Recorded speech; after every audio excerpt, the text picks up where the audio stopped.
Welcome to our channel the podcast corner. आप सुन रहे हैं हमारा horror and true crime series whispers of the unknown. हर एपिसोड एक ऐसी कहानी लेकर आता है जो आपके दिल की धड़कन बढ़ा देगा, जो आपकी रातों की नींद छीन लेगा। और आज की कहानी दुनिया के सबसे डरावने, सबसे रहस्यमय और अब तक अनसॉल्व्ड एक मास मर्डर पर आधारित है। एक ऐसी घटना जिसमें एक पूरी फैमिली को अपने ही घर के अंदर खौफनाक तरीके से मार दिया गया था। लेकिन सबसे ज्यादा हैरान करने वाली बात यह थी कि उनके मरने से पहले घर में कुछ ऐसे अजीबोगरीब इंसिडेंट्स हुए जो शायद इंसानों के काम नहीं लगते। क्या ये कोल्ड ब्लडेड ह्यूमन क्राइम था या फिर इस कहानी में कुछ और था, कुछ ऐसा जो समझ से परे है? यह है हिंटरकेफे मर्डर्स, जर्मनी 1922।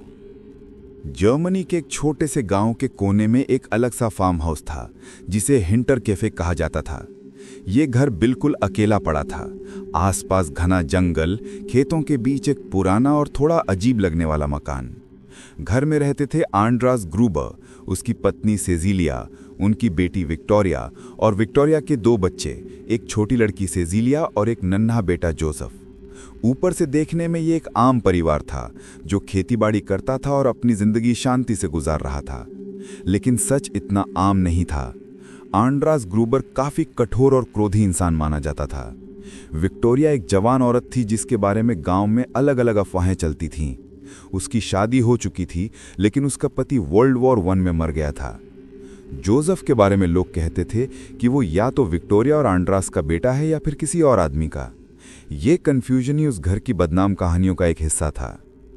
फार्म हाउस के बारे में लोग कहते थे कि उस जगह का एक अलग ही माहौल है। शाम ढलते ही वहां अजीब सा सन्नाटा छा जाता था। लोग रास्ते में चलने से भी कतराते थे। कहते थे कि फार्म हाउस के चारों तरफ हवा ही अलग है, जैसे जंगल में से कोई देख रहा हो। लेकिन असली डर तो तब शुरू हुआ जब घर वालों ने खुद अजीब हरकतें महसूस करनी शुरू की। मर्डर होने के कुछ दिन पहले आंड्रास ग्रूबर ने अपने पड़ोसी से एक अजीब बात कही। उसने बताया कि घर में अकेली सी छोटी छोटी फुटप्रिंट्स दिख रही हैं जो जंगल की तरफ से सीधे घर के अंदर तक आ रही हैं। बर्फ में बने हुए फुटप्रिंट्स घर के अंदर तक तो थे, लेकिन वापस जाने के कोई निशान नहीं थे, जैसे कोई घर के अंदर आया हो और कभी वापस गया ही ना हो। आंड्रास ने यह भी कहा कि घर में से एक छोटी सी चाबी गायब हो गई है। उसने इस बात को लेकर अपनी वाइफ को भी डराया था, लेकिन उन्होंने सोचा शायद उनकी गलती से कहीं रख के भूल गईं। लेकिन आंड्रास इस बात को लेकर और भी परेशान था, क्योंकि उसने घर के अंदर भी कुछ अजीब आवाजें सुनी थीं। रात के अंधेरे में कभी कदम चलने की आवाज, कभी ऊपर के कमरे में खुरचने की आहट, लेकिन जब भी वो जाकर देखता वहां कोई नहीं होता। विक्टोरिया भी डरने लगी थी। उसने अपनी एक दोस्त को बताया कि रात में घर के एटिक से आवाजें आती हैं। कभी कभी लगता जैसे कोई ऊपर चल रहा हो, जैसे कोई दीवार पर खटखट कर रहा हो। उसने अपने पिता आंड्रास से कहा कि एटिक चेक करो। आंड्रास ने देखा भी, लेकिन कुछ मिला नहीं। बस एक अजीब सा ठंडा माहौल और ऊपर पुराने कपड़ों के नीचे कुछ ऐसी चीजें जो शायद किसी ने हाल ही में छोड़ी हों। इन सब बातों के बावजूद आंड्रास ने ये सब पुलिस को नहीं बताया। शायद उसने सोचा ये सब नॉर्मल है या फिर वो किसी और वजह से केस बढ़ाना नहीं चाहता था। लेकिन ये घटनाएं सिर्फ शुरुआत थीं। कुछ दिन बाद फार्म हाउस की मेड, जिसका नाम मरिया था, घर छोड़कर चली गई। उसने कहा कि उसे लगता है घर में कोई अलौकिक चीज है जो उसे परेशान करती है। उसके जाने के बाद एक नई मेड को रख लिया गया। उसने अपना पहला दिन काम में लगाया, पर उसे पता ही नहीं था कि ये उसकी जिंदगी का आखिरी दिन होगा। 31 मार्च 1922 की रात आई। बाहर का मौसम थोड़ा खौफनाक था। अंधेरा, हवा का शोर और फार्म हाउस में घनापन। घर के अंदर सभी अपने अपने कमरों में थे। लेकिन कुछ देर बाद एक ऐसी घटना घटी जिसका अंदाजा किसी ने नहीं लगाया था। सबसे पहले आंड्रास और उसकी वाइफ सेजिलिया को उनके कमरे में ही मार दिया गया। उन्हें एक भारी सी चुभने वाली चाकू जैसी चीज, एक पिकैक्स से मारा गया था।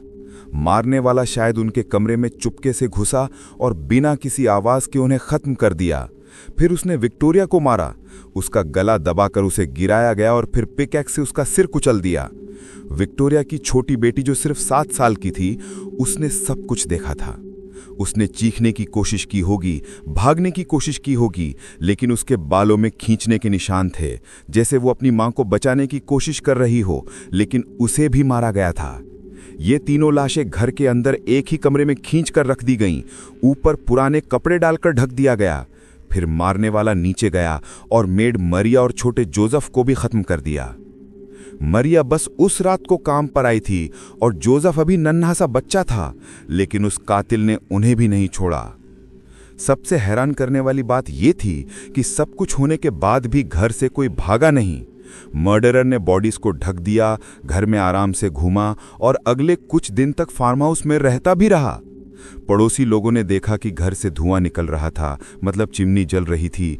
पालतू जानवर भी खिलाए जा रहे थे, दूध भी निकाला गया था, जैसे मर्डरर ने सिर्फ उन्हें मारा नहीं बल्कि उनकी जिंदगी जीने लगा हो। घर में अंधेरा छाया रहा, लेकिन घर बिल्कुल नॉर्मल तरीके से चल रहा था। अगली सुबह फार्म हाउस बिल्कुल शांत था। पड़ोसी समझ रहे थे कि सब ठीक है, क्योंकि चिमनी में से धुआं उठ रहा था, मतलब घर के अंदर कोई तो था। लेकिन जब दिन पे दिन गुजरते गए और फैमिली किसी को दिखाई नहीं दी, तब चिंता बढ़ने लगी। छोटी सेजिलिया स्कूल नहीं गई थी, विक्टोरिया चर्च में नहीं आई थी और आंड्रास भी अपने खेतों में नजर नहीं आ रहा था। पड़ोसियों ने सोचा शायद फैमिली कहीं ट्रिप पर गई हो, लेकिन फार्म हाउस की खिड़कियों में अंधेरा देखकर सबको शक हुआ। आखिरकार 4 अप्रैल 1922 को कुछ पड़ोसी फार्म हाउस के अंदर जाने के लिए मजबूर हो गए। जब उन्होंने अंदर कदम रखा, उनका सामना एक ऐसी तस्वीर से हुआ जो उनकी जिंदगी भर के लिए उनके दिमाग में छप गई। घर के अंदर एक कमरे में 4 लाशें एक दूसरे के ऊपर रखी गई थीं। उन्हें कपड़ों से ढक दिया गया था, लेकिन उनके चेहरे अभी भी दिख रहे थे। उनके खून से फर्श भीग गया था। बाकी कमरे में मेड मरिया और छोटे जोसेफ की डेड बॉडीज थीं। घर में एक अजीब सी शांति थी, लेकिन साथ ही एक और डरावना राज, जैसे मर्डरर ने मर्डर्स के बाद घर के अंदर रहाइश की हो। राशन यूज हुआ था, रोटी बनी थी और जानवर खिलाए जा रहे थे, जैसे किसी ने उनकी मौत के बाद भी वहां काम चलाया हो। ये सोचकर ही पड़ोसियों की रूह कांप गई। पुलिस को बुलाया गया, लेकिन जैसे ही इन्वेस्टिगेशन शुरू हुई, वैसे ही गलतियां भी शुरू हो गईं। लोगों ने बॉडीज को छूने की कोशिश की, एविडेंस डिस्टर्ब कर दिया। पुलिस ने फोरेंसिक काम ढंग से नहीं किया। मर्डर वेपन, एक पिकैक्स, बाद में घर में ही मिला, लेकिन उस वक्त किसी ने प्रॉपरली सिक्योर नहीं किया। इन्वेस्टिगेशन में कुछ अजीब बातें सामने आईं। मर्डरर ने घर के अंदर कुछ दिन गुजारे थे, लेकिन उसने किसी से बात नहीं की, कोई चीज चुराई नहीं, सिर्फ घर चलाया। तो फिर ऐसा क्यों था कि उसने पूरा परिवार खत्म कर दिया? सस्पेक्ट्स की एक लंबी लिस्ट बनी। कुछ लोगों ने कहा कि शायद विक्टोरिया के किसी अफेयर की वजह से यह हुआ। एक आदमी, लॉरेंस श्लिटनबावर, सबसे पहले फार्म हाउस में बॉडीज देखने आया था। गांव वाले कहते थे कि विक्टोरिया और उसके बीच रिश्ता था और शायद जोसेफ उसका ही बेटा था, लेकिन इस थ्योरी का कभी प्रूफ नहीं मिला। कुछ लोगों ने कहा कि शायद यह किसी प्रोफेशनल किलर का काम है, परिवार के खिलाफ पुरानी दुश्मनी या फिर पैसों के लिए लूट। लेकिन घर से कुछ भी चोरी नहीं हुआ था, ज्वेलरी, पैसे, सब कुछ वैसा का वैसा पड़ा था। अगर लूट के लिए मर्डर नहीं हुआ, तो फिर क्यों हुआ? दूसरी तरफ कुछ थ्योरीज पैरानॉर्मल भी थीं। लोग कहते थे कि घर में पहले से ही कोई शक्ति रहती थी। जो फुटस्टेप्स जंगल से घर तक आए थे और कभी वापस नहीं गए, वो क्या इंसान के थे या कुछ और? एटिक में जो आवाजें आती थीं, क्या वो एक आदमी की थी जो छुप कर रहता था, या फिर कोई ऐसी चीज थी जो समझ के परे थी? मेड ने पहले ही कहा था कि घर में कुछ अलौकिक है। क्या उसकी बात सच थी? क्या इन्वेस्टिगेशन कई सालों तक चलती रही, लेकिन सच कभी सामने नहीं आया? सस्पेक्ट्स बदलते रहे, थ्योरीज बनती रहीं, लेकिन कोई भी फाइनल प्रूफ नहीं मिला। आज तक ये केस अनसॉल्व्ड है।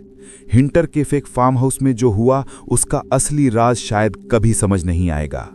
सबसे बड़ी डरावनी बात यह है कि जो भी वहां मरा, उनकी आखिरी रात उन्होंने कुछ अजीब जरूर महसूस किया होगा। वो फुटस्टेप्स जो घर तक आए पर वापस नहीं गए, वो आवाजें जो एटिक से आती थीं, और एक किलर जो उनके बीच घुसकर रहता रहा था।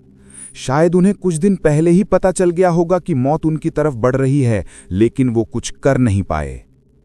हिंटर कैफे की कहानी आज भी जर्मनी के लोगों के लिए एक भयावह राज है, जहां एक पूरा परिवार खून में डूब गया, जहां एक कातिल उनके घर में घुसकर उनकी जिंदगी जीने लगा, और जहां सच इतना गहरा है कि शायद कभी समझ नहीं आएगा। आप सुन रहे थे विस्पर्स ऑफ द अननोन हमारे channel the podcast corner YouTube पर। अगर आपको ये कहानी पसंद आई हो तो हमारे साथ जुड़े रहिए और भी हॉरर और ट्रू क्राइम स्टोरीज के लिए चैनल को सब्सक्राइब कीजिए, वीडियो को लाइक और शेयर ज़रूर करिए और कमेंट्स में हमें बताइए कि आपको क्या लगता है, क्या हिंटर कैफे फार्म हाउस में एक इंसान ने ये सब किया था या वहाँ कुछ और था, कुछ जो अभी तक समझ के परे है।